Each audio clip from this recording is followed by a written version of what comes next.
Everyone. In this video, I'm going to show you how to use the TVM solver to solve for present value and future value of compound interest questions. And so suppose we have Joe who deposits $1,000 into a savings account that earns 8.2% compounded monthly, and he wants to withdraw it in 5 years. How much money will he have? So your steps towards solving this kind of question are to highlight the important information. Oftentimes that'll be the money amount. So in this case, him depositing $1,000, the interest rate, 8.2%, and how often something is compounded. So this will typically say monthly, quarterly, semi-annually, or annually, and the time frame we're talking about. So in this case, it's going to be 5 years. Okay. So the key thing to realize is that we're going to be solving for future value and present value. So how do you tell the difference between them? Well, thing is he wants to deposit this money right now, and then he wants to withdraw it 5 years later. This tells me that this is going to be a solving for a future value because we have this $1,000 right now.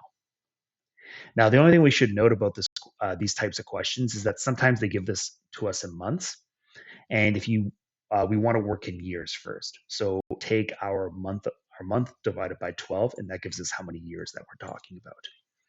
And so you want to go to this TVM solver. So this is listed for you. And so I already had this listed on the right, but this is what it looks like. So this is our TVM solver, time, value, money. Okay. And so we have a number of different variables for us to work with. And so N is the number of payments that we're going to have. Okay.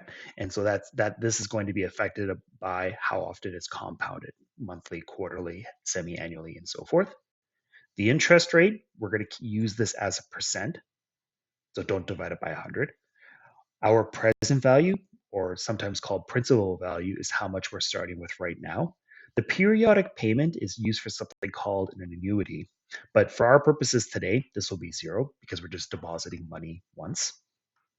Our future value is how much money we're going to be having in the future or save up towards. Our PY and CY refer to payments per year and times per year that interest is compounded. Both of these will match in the question how often something is compounded. So if it's compounded, say, monthly, these will both be 12. If this is compounded quarterly, these will both be 4. Okay. So from here in our solver, let's go ahead and list down our information. So we highlighted it from above. It's going to be 5 years multiplied by 12 months. So it's going to be 60. So in my TVM solver, as I scroll down, and for N, I could type in 60. Our interest rate is going to be 8.2. So for our I percent, we could just type in 8.2. Our PV, meaning how much money we're starting with, present value, will be 1,000. The payment's going to be 0 for these questions, so make sure to ensure that this says 0.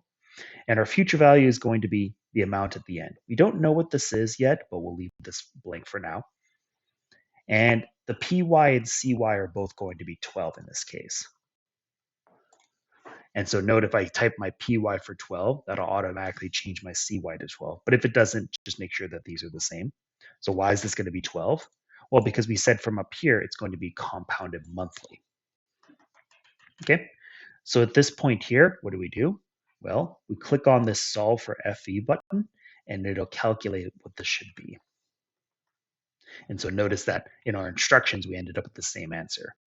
And so it comes out to be negative, and that's just because of how this program ends up figuring it out.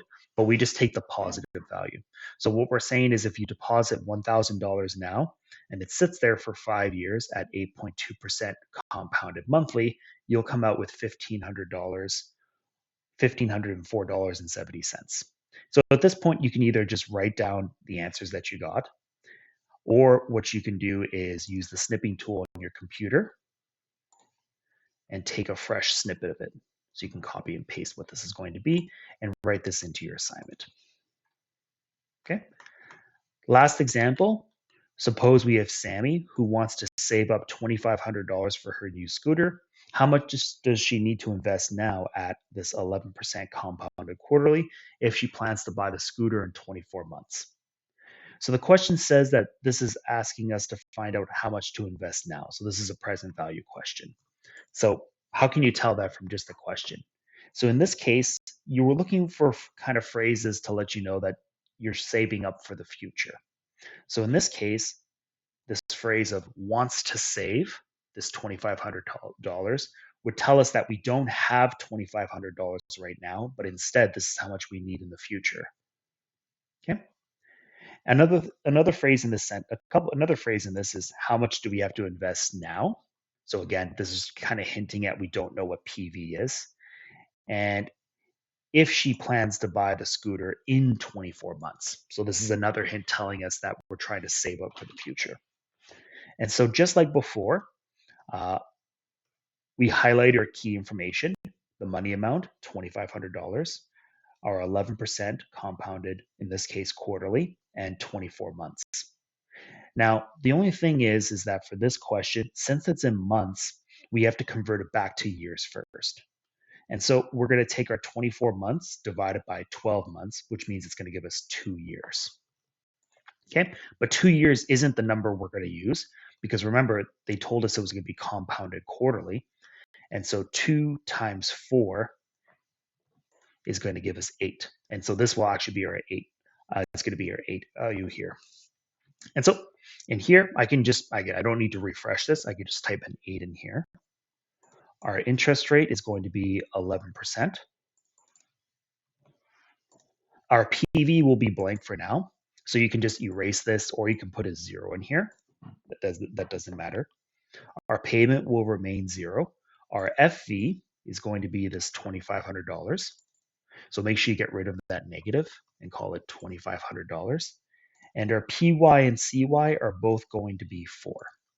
So we're going to change these both over to 4. This one changes automatically. And so at this point here, you can click on this solve for PV. And just like before, it'll give you a negative number. But what we're saying, though, is that in this particular case, Sammy would have to deposit $2,012.20 at 11% compounded quarterly for a total of 2 years or 24 months. And so what we want to do then is copy these answers into our assignment.